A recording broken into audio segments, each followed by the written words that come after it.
I'm Jennifer Rooks, and this is Maine Calling. Navigating school can be tricky enough for any student, but for many young people in Maine, there are extra obstacles. We'll explore the services and programs in place to help those who have physical, developmental, or other disabilities, and what happens when those services are not available. This show is part of the Maine Calling series, Ready and Able, Living with a Disability in Maine. We are streaming it live on Maine Public's YouTube channel and Maine Calling's Facebook page with an ASL interpreter. Joining me for this hour, Carrie Woodcock, who is Executive Director of the Maine Parent Federation, Atlee Riley, who is Managing Attorney for Education Advocacy with Disability Rights Maine, and Dylan Campbell, Parent Trainer and Youth Coordinator with the Maine Parent Federation. We invite you to join the conversation. Has you or your child needed individualized education program? Have they run into problems at their school? Or has there been a great experience you'd like to share? Send a brief email to talk@mainepublic.org, post a comment on Facebook or Instagram, or give us a call at 1-800-399-3566. Welcome to all of you. Thank you so much for joining us today. Carrie, I'm going to start with you. Do you have a sense of how many students in Maine, or maybe what percentage, have some kind of disability? So we know that in Maine, about 20% of our students in schools have an individualized education program. We're higher than the national average. I would say some of the reasons for being higher than the national average is that we are lower than the national average when it comes to our birth to two identification for early intervention services. So some of those children who aren't getting the earlier intervention services end up needing a higher level of care when they enter kindergarten. So we do All right. Yeah. state right now. Yeah, and I know it's tricky to have definitions sometimes, but when we talk about a student who's living with a disability, how is that defined in terms of the schools and education? Well, it really needs to be individualized. There are 13 different criteria a student can be categorized under to receive special education programming. And so a school needs to look at the individual and determine their eligibility for special ed under one of those criteria. Each of those criteria have different eligibility forms that need to be filled out.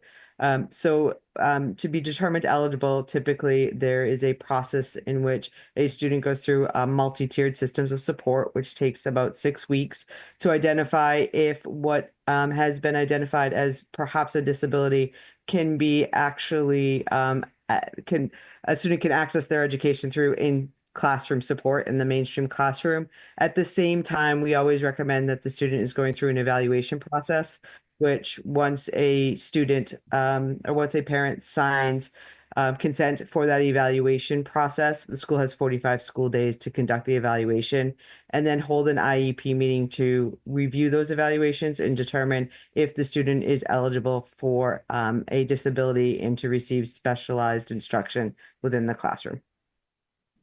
Atlee, students with disabilities are entitled to a, quote, free and appropriate public education.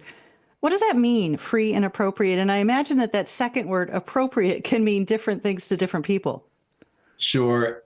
Without getting too far into the weeds, a free and appropriate public education is a little bit of a cyclical definition.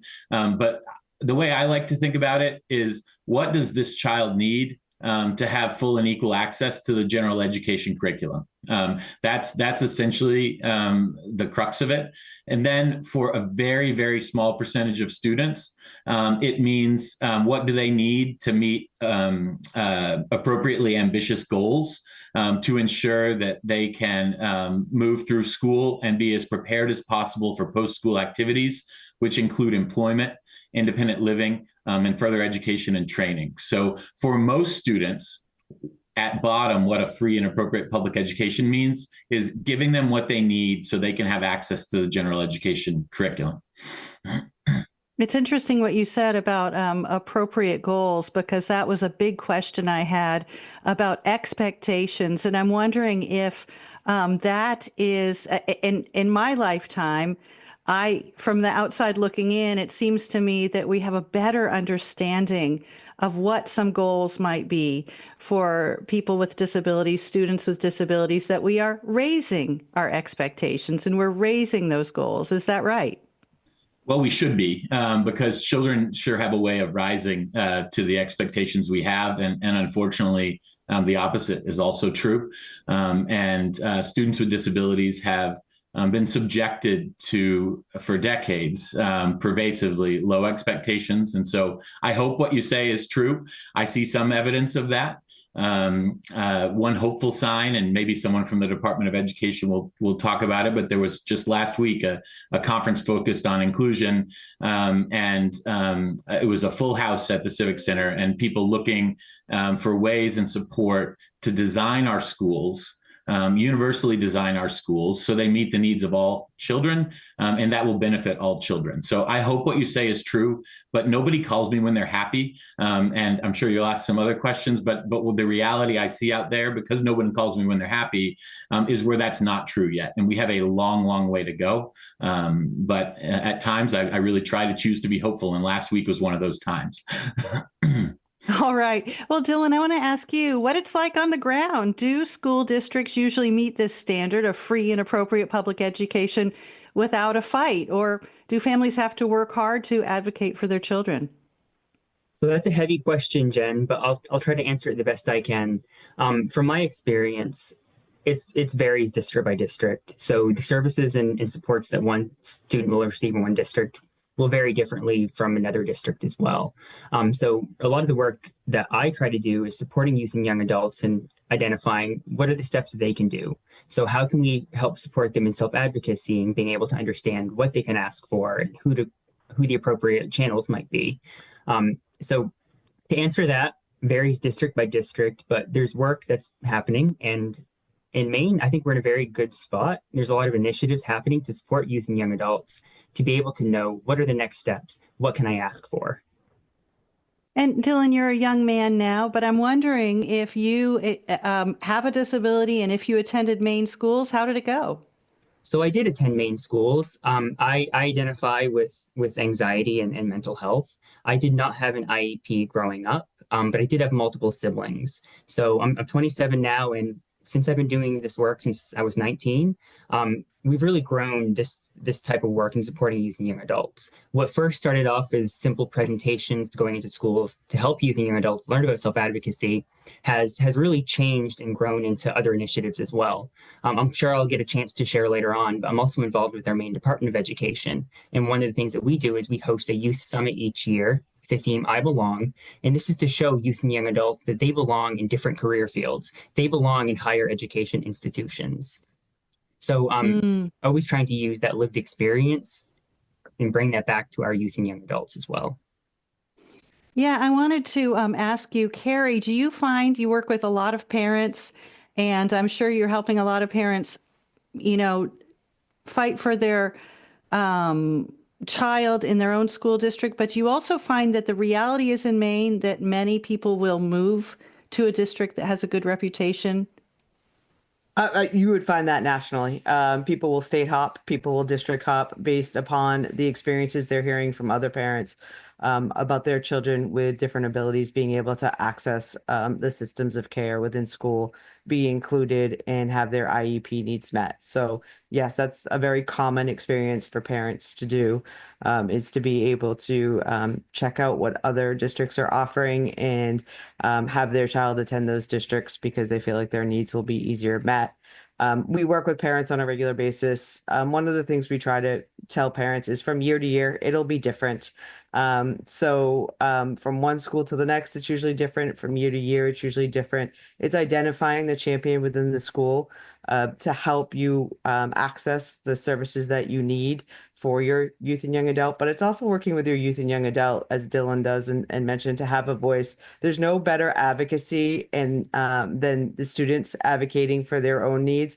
And we try to tell parents that the voices that need to be heard and that will be listened to most times are the students' voices. So I know all of us, Dylan, Atlee, and myself, work really hard to make sure that youth-led individualized education program meetings are happening, that youth are attending their own meetings, and that we're accommodating and modifying so that they can attend and have a voice. Because that voice is usually the voice that teachers and administrators alike want to hear from. Nobody's sitting around those tables wanting to do harm by students. It is hard sometimes to meet the needs. And so getting creative and listening to the student voice is usually the best practice. You know, I'm so interested in what you're saying. Sometimes it is hard. I can imagine, especially for the smallest school districts, it can be challenging. And I'm wondering what you mean by creative solutions. Well, I would tell you one of the things I've done as a parent for my daughter, who's now 18, just turned 18 this weekend and has Down syndrome. I try to come up with some outside the box ideas. Inclusion is a big challenge sometimes for these students, especially with a cognitive disability. And for Sammy, one of the things I've done in working with her school is to try to use their electives in high school to meet some of her core curriculum needs so she can still access the mainstream classroom. So one of the unique things we did this year was we took advantage of the Acting 1 class to meet Sammy's English credits. Because acting enables her to access a literature piece, but also works on her goals of being able to read, follow punctuation, and some writing goals as well. So we got creative and thought outside the box. And instead of Sammy ending up in a resource room, which would not be with the mainstream population, she ended up in an acting class, which she truly loves and is meeting her credits for high school English that way. So one of the things when we come to the table at Maine Parent Federation is we try to take those type of outside the box ideas to think about the workforce shortage that's occurring. How do we meet the students' needs and how can we get creative without necessarily having to go through a complaint or due process? So trying to meet everybody's needs at that table and bringing those creative thoughts forward. Calling in now is Erin Fraser, who is Director of the Office of Special Services and Inclusive Education with the Maine Department of Education. Thanks for joining us, Erin. Thanks for having me. What is the Department of Education, the State Department of Education's role in helping to ensure that these necessary services are available to students with disability? Well, we have a large role in supporting individual education programs or IEPs, which in high school or at age of 14 begin to include a transition plan, which is really directed to help students attain their goals for after-school completion in the area of independent living or post-secondary education and employment goals. So we really provide a lot of technical assistance in those areas for schools. We monitor compliance with those aspects of the IT. And then in the Department of Education, we also have a transition specialist who works with schools to try to focus this work and grow this work in Maine. As we have been following, there's been a lot of turmoil and threats of funding for education, cuts to funding for education from the federal level. We know that the Trump administration wants to eliminate the federal Department of Education. What does that mean for the state DOE and for Maine students with disabilities? Well, Maine, like every other state in the nation, is really concerned about some of the activity that's happening around potentially limiting the amount of funds and federal funds. I'm limited in what I can say on that topic due to ongoing litigation, but we're closely monitoring this dynamic situation. At this time, our federal funds are flowing, and we continue to do the work to support students.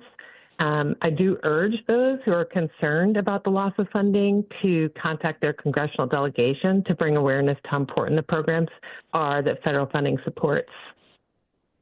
Erin, if someone's listening to this program right now and maybe they have a student with a disability, maybe they're thinking of moving to Maine, what resources do they have? Where can they turn? They can turn to my team, my Department of Education, Office of Special Services and Inclusive Education. We have a lot of resources. We have a lot of resources on our website. We're also developing a website for transition exclusively. We also have a lot of different initiatives and activities to support students in this age range, including a youth summit, I Belong, which is running again this year on May 29th, which introduces students to different businesses and work opportunities. We have an executive student transition committee. I think you may have a member on this call. And then we have lots of initiatives to support schools in addressing this work. So they could contact our office or any of the resources we have on our website. But we do have a really significant amount of resources allocated to this topic. Well, Erin, thank you so much for calling in. Erin Fraser with the Maine Department of Education, Office of Special Services and Inclusive Education. Today, we are continuing our series that we call Ready and Able, Living with a Disability in Maine. Today, we're talking about students and education. This is Maine Calling. We'll be right back. Maine Calling is made possible by listeners who donate and by Evergreen Home Performance, specializing in basement waterproofing designed to drain water out without letting radon in. Learn more at evergreenyourhome.com. And Portland Stage, presenting John Cariani's Not Quite Almost, a new romantic comedy. Tickets and information at portlandstage.org. America is deeply polarized. Families and communities are at odds over politics. But there are also many Americans who are trying to bridge divides. This conflict, no one's going to win. I think the only way through is together. Tune in to Americans Reconnect, talking across the political divide. I'm Nina Moyni from APM.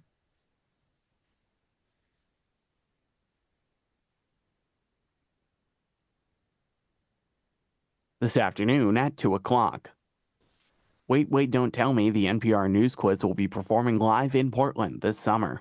Peter Sagal and the gang are coming to Merrill Auditorium on Thursday, June 26th and Friday, June 27th. And we have a limited number of tickets still available for purchase through PortTix. To secure your seats, visit porttix.com or call 207-842-0800. Don't miss your opportunity to see the show. Welcome back. This is Maine Calling. I'm Jennifer Rooks. What is it like for students who have disabilities when it comes to public school and being able to thrive in the classroom? With me, Atlee Riley, Managing Attorney for Education Advocacy with Disability Rights Maine, and two guests with the Maine Parent Federation, Dylan Campbell, who is a parent trainer and youth coordinator. Share your comments and questions. Send a brief email to talk@mainepublic.org. Comment on Facebook or Instagram, or give us a call at 1-800-399-3566. And a reminder, today's program is streaming live on Maine Public's YouTube channel and Maine Calling's Facebook page with an ASL interpreter. Atlee, we've been focusing really on public schools so far, but private schools, what are their obligations to students? Are they the same as those for public schools? It depends, the famous first part of an attorney answer. But for the most part, in Maine, with some exceptions, private schools have obligations as places of public accommodation under the Americans with Disabilities Act and also under the state Human Rights Act. It really kind of goes back to what I was saying about the IDEA, the Individuals with Disabilities Education Act. When it boils down to it, is children are entitled to equal access to the program and activities of those schools. So it means that you can't be excluded from participation, enrollment, or participation in the benefits and services of the activities of that school because of your disability. It also means that to the extent reasonable accommodations and modifications are required to give you equal access, that's required. That's a over reduction, but given the time that we have, I think that should be good enough. We'll turn to Daphne, who's calling from Kennebunk. Hi, Daphne. Go ahead. Daphne, can you hear me? Go ahead. Yes, I can. Yes, thank you for taking my call. My name is Daphne Gregory Thomas, and I am calling to just be a cheerleader for everything that you're speaking about. I'm actually just finishing a book about this very thing. I was involved in the 1990s, quite by accident, with a group of students who were isolated in the back of the library who had IEPs. And even though they were classified, very often, you know, it was felt appropriate to put them in a room. And their story is that they decided themselves that they needed to explain to the powers that be and advocate for themselves. It was an anomaly at the time.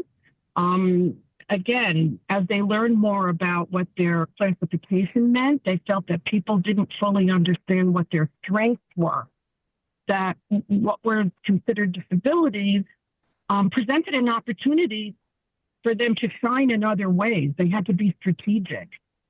And the word transition was just being spoken about at the time. Of course, it evolved into transition services once the students began to advocate. And so the work that you're doing now, which I feel has fallen by the wayside, it's so important. Just to put a pin on the importance, once these students began to advocate for themselves, as Dylan is talking about, they were noticed. It was so important. And they literally, in 2004, ended up in front of a joint session of Congress, students, to help with the reauthorization of IDEA for this purpose. Yeah, Daphne, thank you. Yeah, thank you for calling and sharing that story. And I'm going to turn to you, Dylan, because basically we've heard from both Carrie and Daphne now the power that students themselves have in advocating for their own change. But there is a little part of me, Dylan, and maybe it's as a parent thinking, boy, that's an awful lot to put on kids. Yeah, it is. But one of the things I think is you know, even young adults and older adults, a lot of people don't understand the power of their story as well. So I think what we're trying to do is, you know, we're not expecting our youth and young adults to make all the change, but what we're really trying to do is get them involved at that young age. So by the time that they start their careers, they can, you know, be in these circles, be in these professional circles. One of the things that I always tell my youth and young adults that I work with is that Maine is a big geographic state, but it's really just one big small town. So we need to really emphasize the importance of networking and how youth and young adults can get involved in these circles and then have those opportunities. I wanted to highlight a couple of the youth that we've been working with this year as well, where I invited them to the call today, but they're still currently in high school. And honestly, I've probably had had them take too many days off of school this year. But, you know, they've had the opportunity in the past year or two to speak on multiple panels, you know, at state level, at local level. They've had the opportunity to, you know, partner with their school alongside the state of Maine to create events for their schools. So while I agree, I think it is a lot to put on youth and young adults. I believe that there's different ways that we can do that and different ways we can get them involved, whether that is speaking at a testimonial, submitting a letter, or doing something smaller local in their community as well. All right. Well, Daphne, thanks for your call. We're going to turn now to Shelley King, who is Project Director for Youth and Adult Transition Services for Maine Care with Maine DHHS. Thanks for calling in, Shelley. Thanks for having me, Jennifer. Yeah, we've already been talking a little bit about thinking about education for students with disabilities in terms of what's next and what happens after high school.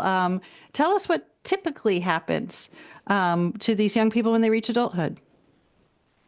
Well, you know, I just heard Dylan talking about the importance of networking and community supports, and I can't help but echo that so strongly.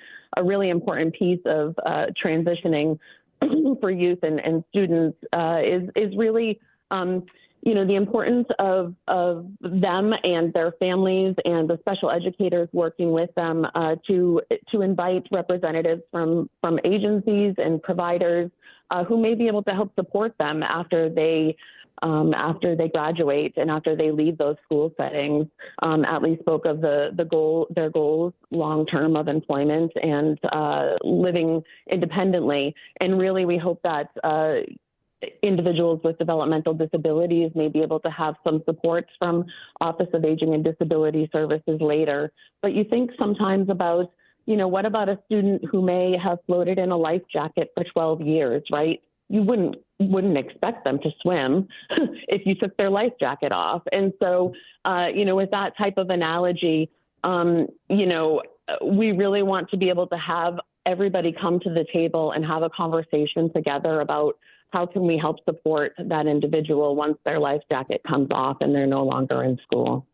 And Shelley, you hear these stories anecdotally about how somebody, did so well in high school and maybe stayed in high school a couple extra years, and then they're in their young 20s and are, living with their parents. The parents don't know where to turn. Are those stories becoming less and less common, or is that still the reality for many families?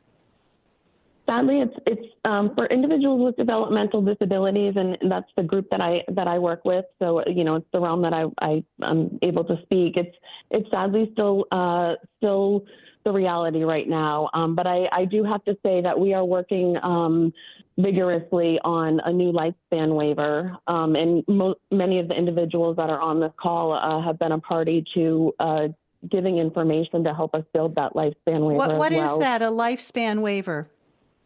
Yeah, so the lifespan waiver is proposed to begin in 2026.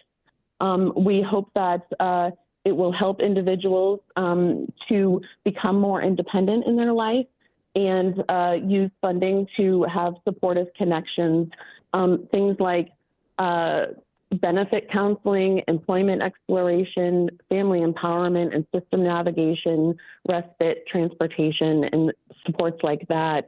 Really more innovative services is what we're hoping to empower individuals with in the future. Well, Shelley, thanks so much for calling in and taking part of this conversation. Shelley King was with Maine DHHS, the Youth and Adult Transition Services Department for Maine Care. Thank you, Shelley. On the line with us now is Angelina Puya, who is a 9th grade student at Erskine Academy. Angelina, thanks so much for calling in during the school day. Thanks for having me. So tell us what happened to you a few years ago that changed your life.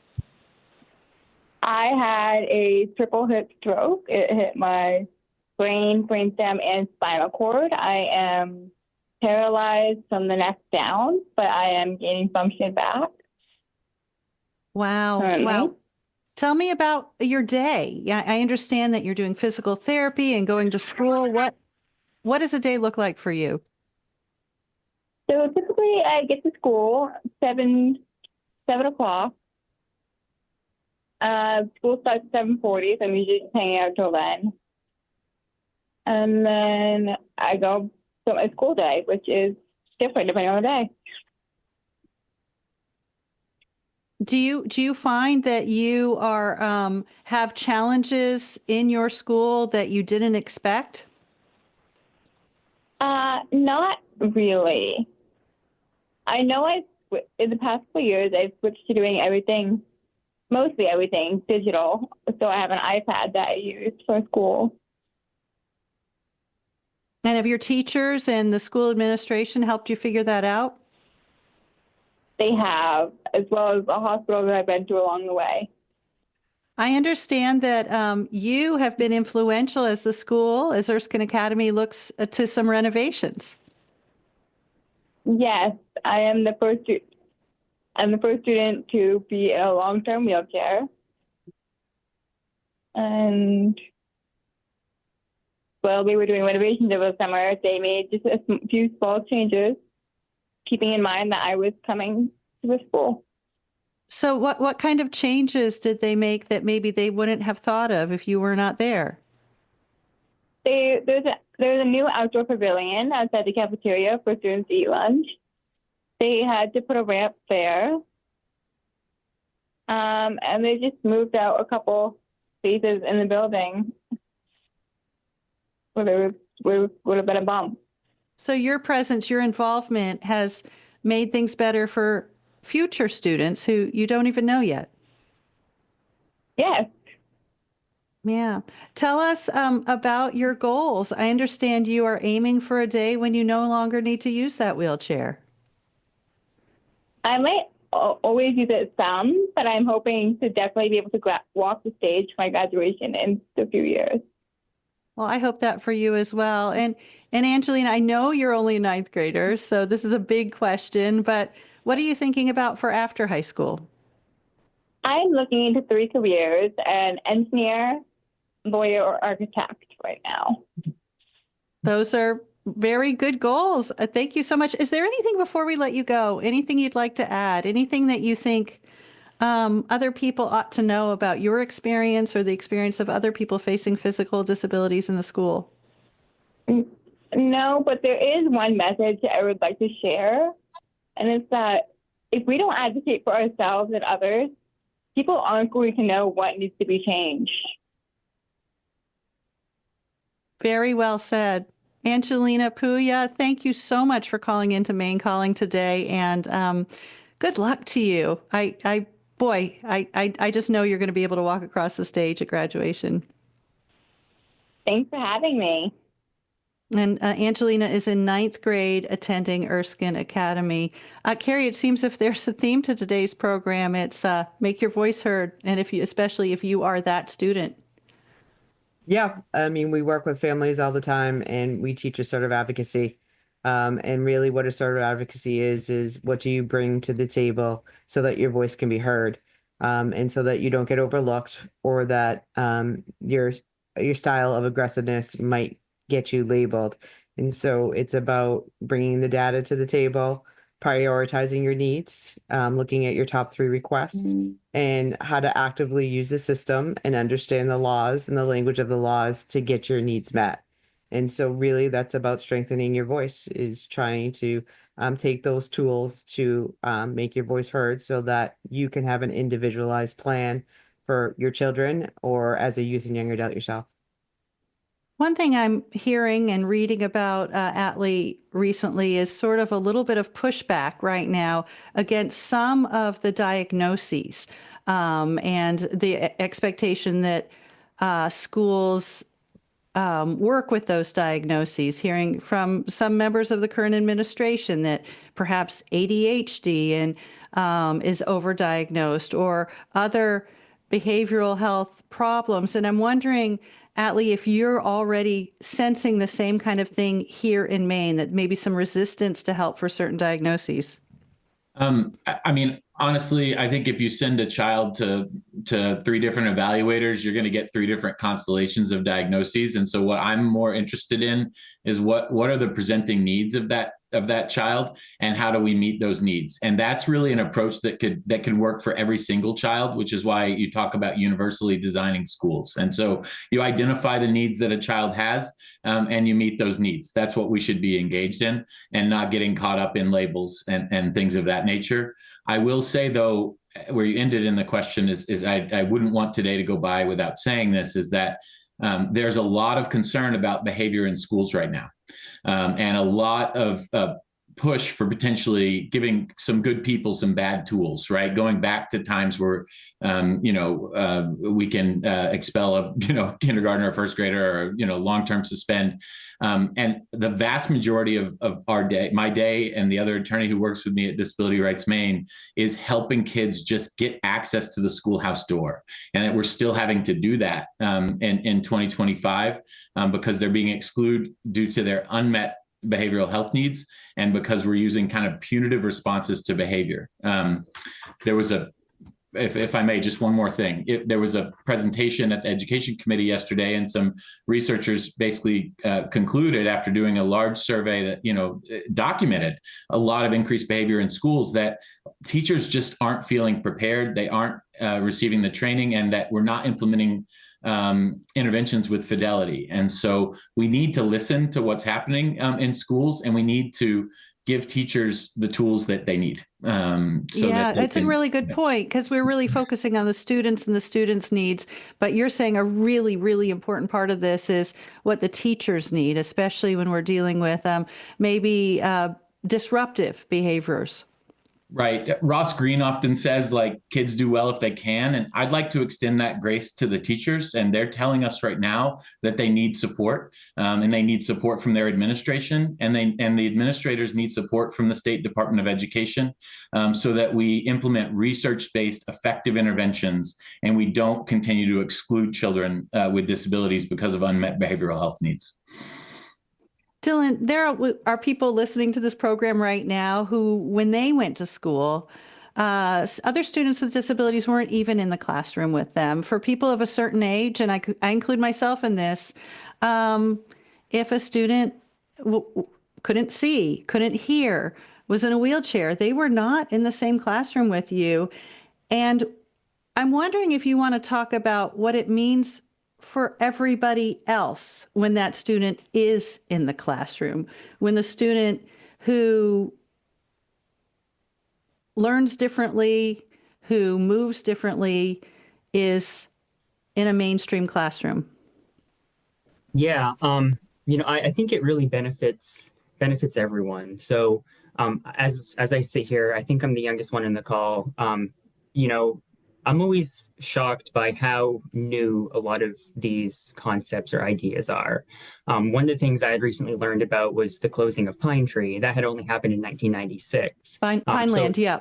Pineland, my apologies. So from my perspective, it's almost mind-blowing how fast things have changed, but how unsecure it all really is in the end, how fast it could all revert and change back.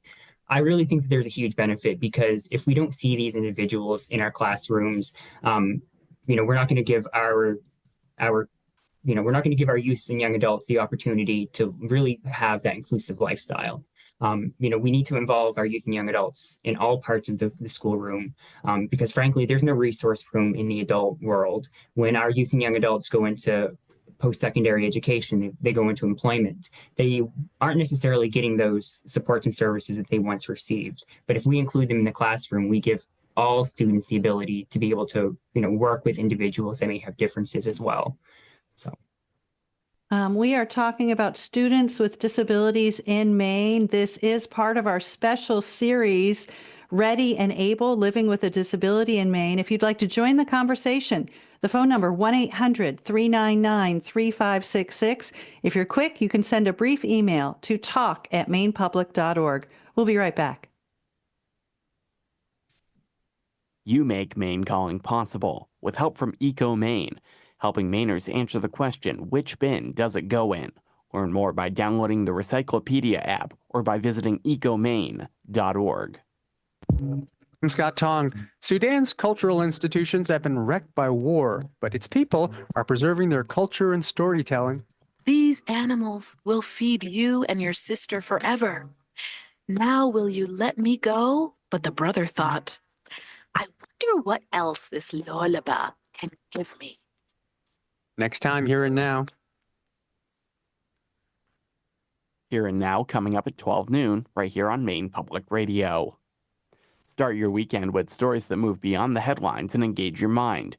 The 10 is Maine Public's weekly newsletter with our picks of 10 stories you may have missed, ranging from arts and culture, politics, work life, and need to know. The 10, where news and culture meet. Visit mainepublic.org to sign up and have the 10 delivered to your inbox every Friday morning. Welcome back. I'm Jennifer Rooks. You're listening to Maine Calling. Today's program is part of our year-long series, Ready and Able, Living with a Disability in Maine. We're talking about the challenges for Maine students with disabilities and some of the services that are available.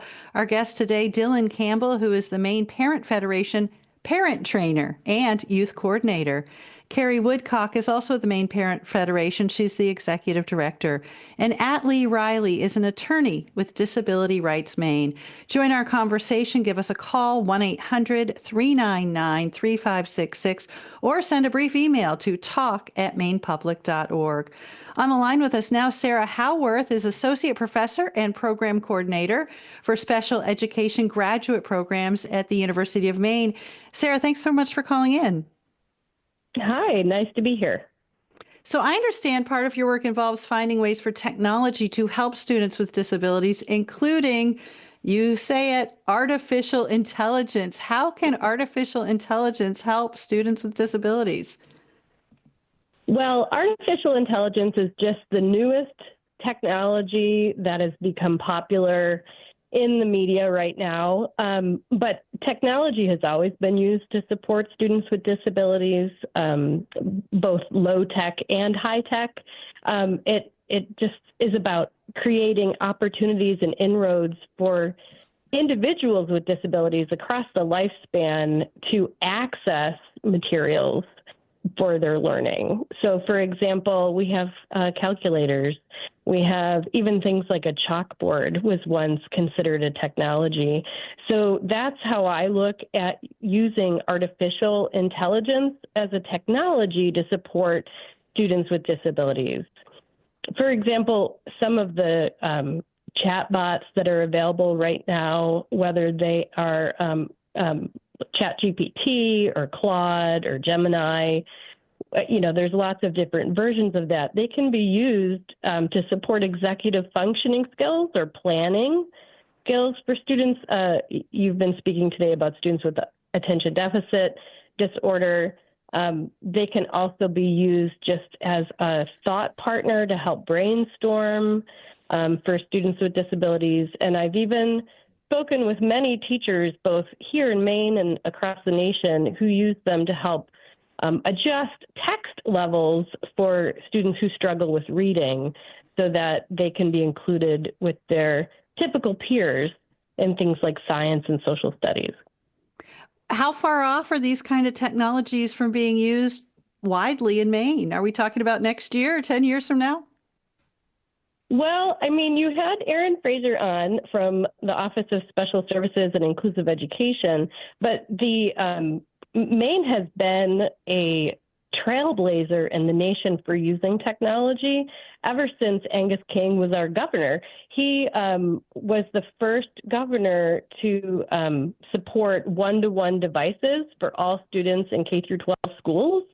And so we really have a reputation in our state of being trailblazers.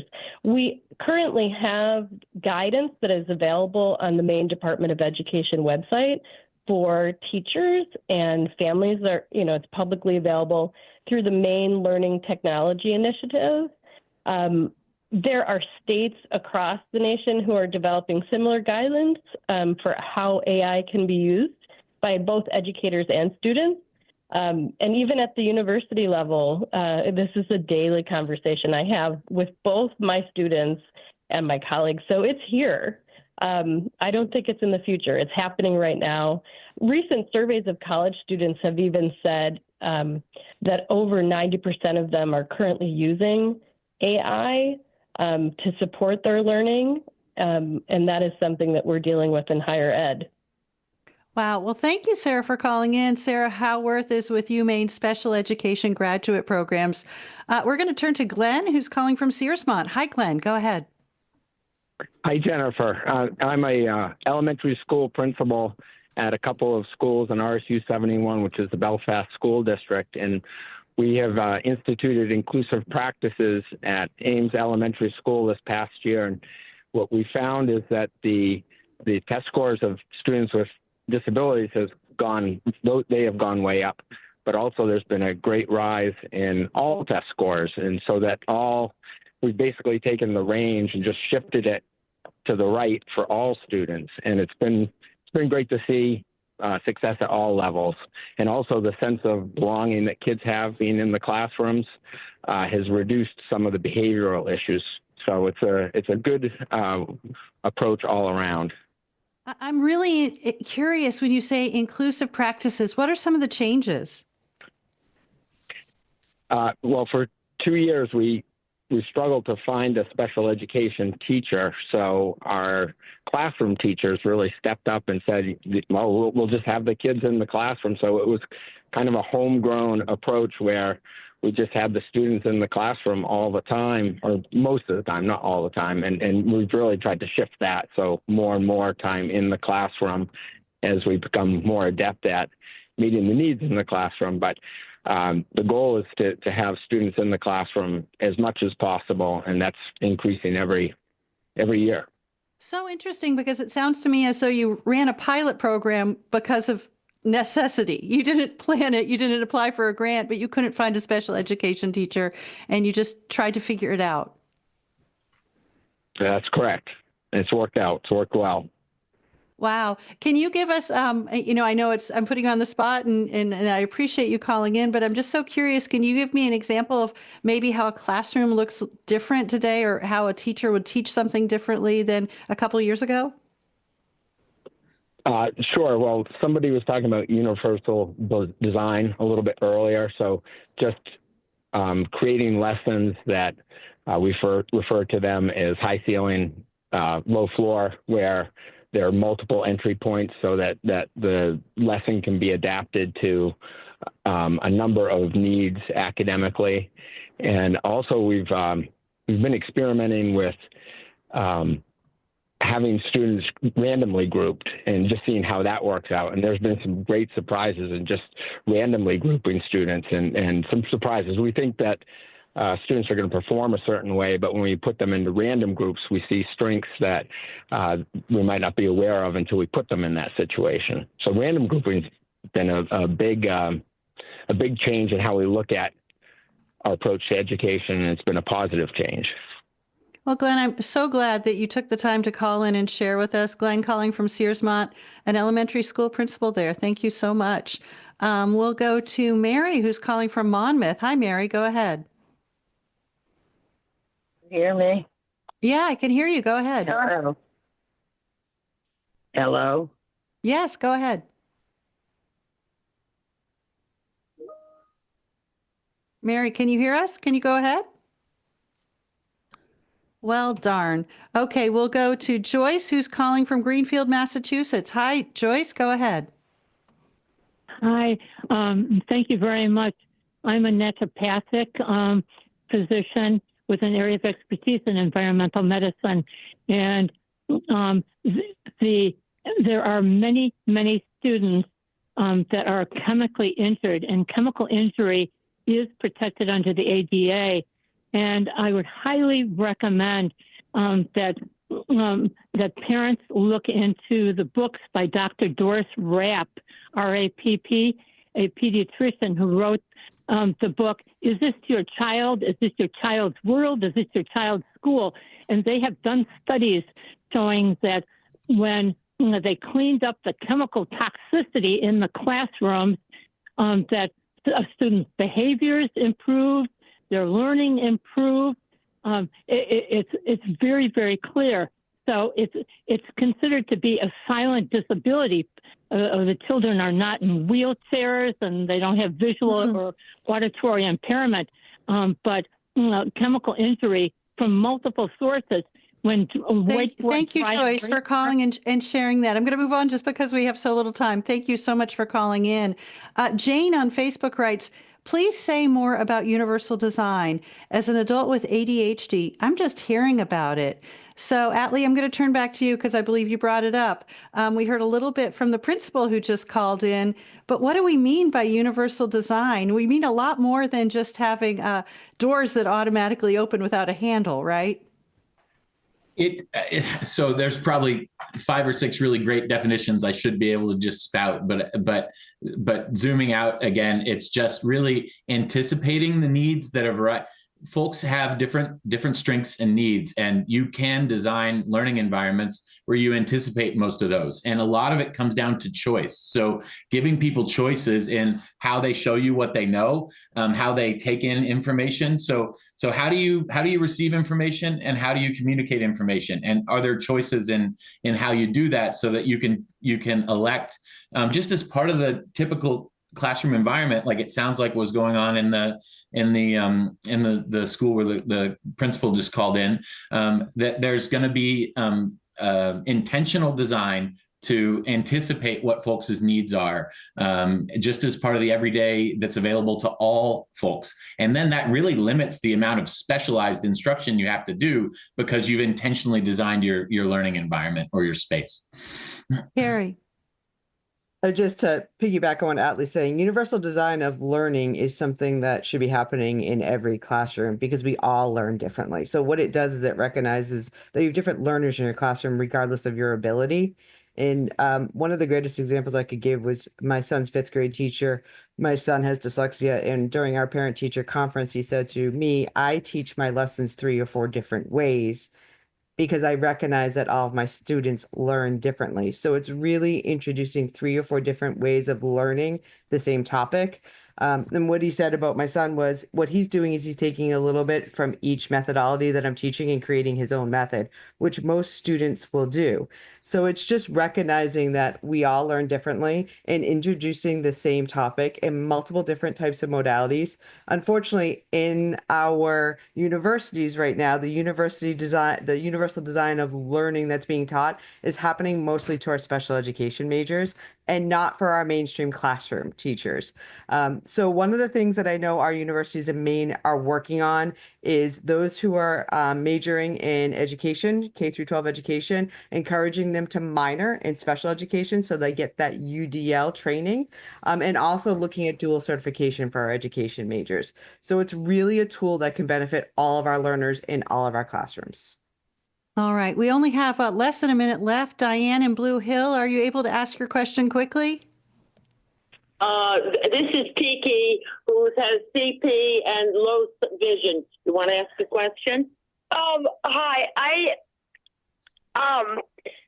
I think that there should be something to make kids with my disability, like able to, like see better and walk better, and yeah. So Kiki, how old are you? So I'm 13. I go to the Blue Hill Disabilities School in Blue Hill. Great. And I'm going to guess, Dylan, you're going to tell Kiki you want to meet her. I would love to meet you, Kiki. We have some groups you can join. Kiki, thank you so much for calling in. And the organization that Dylan is with is called the Maine Parent Federation. I'm sure you can find that online. Thank you so much for calling in. And thank you to all of us for joining us. Dylan Campbell and Carrie Woodcock, both with the Maine Parent Federation, and Atlee Riley, Managing Attorney for Education Advocacy with Disability Rights Maine. Today's sound engineer was Chris Bridges. We had help from Nick Godfrey. And thank you to our ASL interpreter, Marisa Zastro with MG Grant Interpretation. You can watch today's show on Maine Public's YouTube channel. Maine Calling is produced by Jonathan Smith and Cindy Hahn. Tomorrow on the program, the 250th birthday of our nation kicks off with a celebration of Paul Revere's ride. We'll learn some of that history. This is Maine Public Radio.